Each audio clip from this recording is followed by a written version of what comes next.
Alright guys, today I'll be changing out the back brakes on the 2010 Dodge Ram 1500 4.7 V8.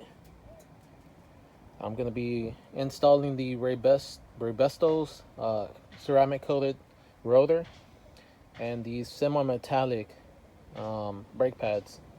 Pretty easy job. Okay, let's get started.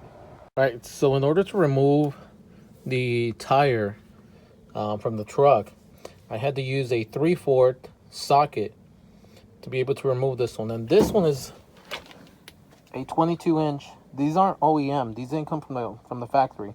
These are 22-inch rims. So for this truck, I had to use a 3/4 socket to remove the lug nuts. Your truck might be different, so you might need a different socket size. In order to remove the brake pads and the brake rotor, there's two bolts. So right here in the back, you have a 10mm bolt that needs to come out, and then a 13/16mm bolt that needs to come out. So you'll need two sockets to be able to remove those.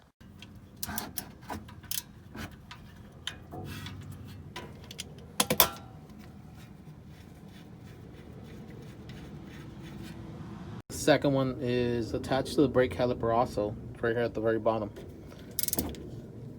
That one just needs to get removed also.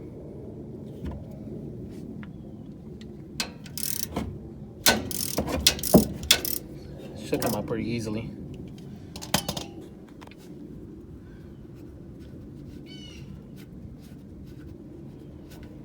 Alright, so after you remove both of those bolts, this right here, all you gotta do is just wiggle it out and it should come off.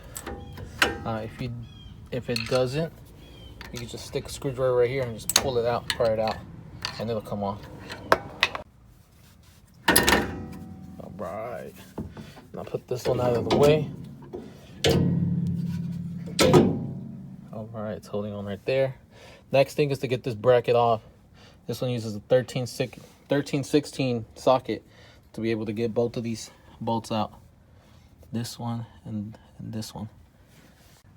Alright, so this one was a little bit more difficult to come out. I tried using an air gun and it still didn't want to take out this bolt. So what I'm going to have to do is I'm going to have to use a pry bar to be able to take out this bolt right here. Okay, so after I loosened them up with a pry bar, I just took my ratchet and I took out the remainder. And it came off pretty easily. But it was a little bit, I mean, a small amount of trouble to be able to get both of these out. But it wasn't really too hard at all. So once you get those out, you're gonna need to take out the rotor. Okay, on some of these, it might be like really rusted. So you'll need to put some WD-40 all around right here. And then you take it out. Okay. If you do need to hit it, I recommend hitting it right here on the side with like a stubby hammer.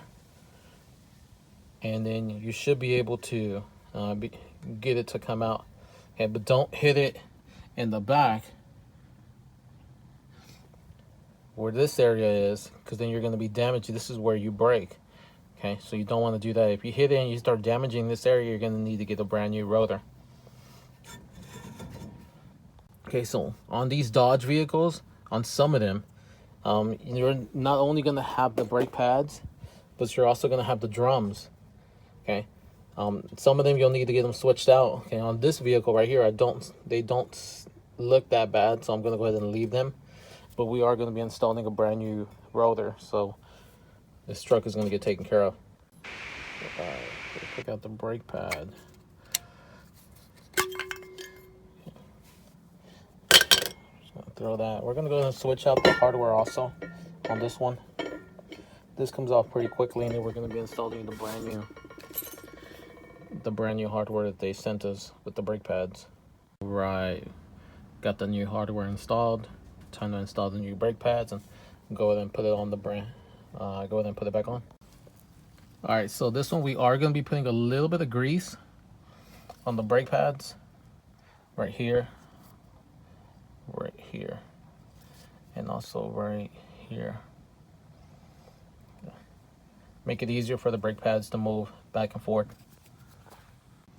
Alright, got the new brake pads installed on the bracket.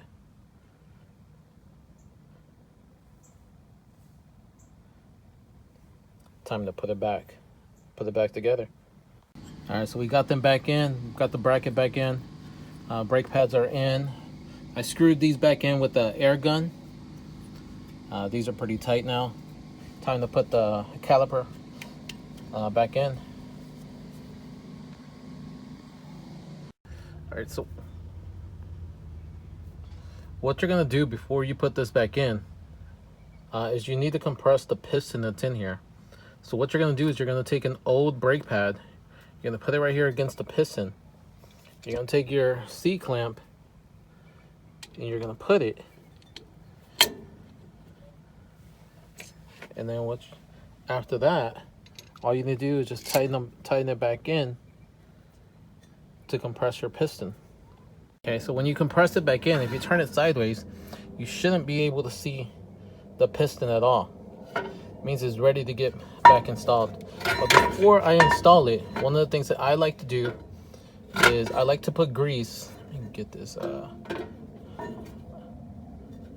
it goes. Okay, I like to put grease right here around the piston, and I'm also gonna put grease right here and right here. Okay, to make the brake parts easier to move, so the caliper is not gonna have any problem moving the brake pads. All right, went ahead and put that. You're just putting a thin layer. Don't go too crazy putting an excess amount on there. After that, just go ahead and put it back on.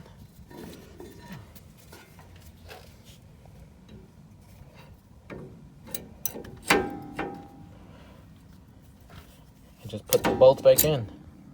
So after you tighten them back on, now what you want to do when you tighten these on is don't go too crazy. Okay. So what I did is I put it on and I just moved it to about right there. That's all I did when it was tight. You don't want to go too crazy tightening these up because you're going to damage this part. Okay, damage the caliper, and you don't want to do that. Now we're ready to